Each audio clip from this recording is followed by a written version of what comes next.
பழனிமல முருகனுக்கு பண்டாரம் தேடி வரும் ஆண்டி முகம் காண வரும்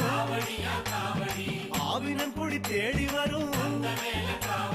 கால்நடையா வந்த காவடி இது தேடுவது கந்தன் காலடி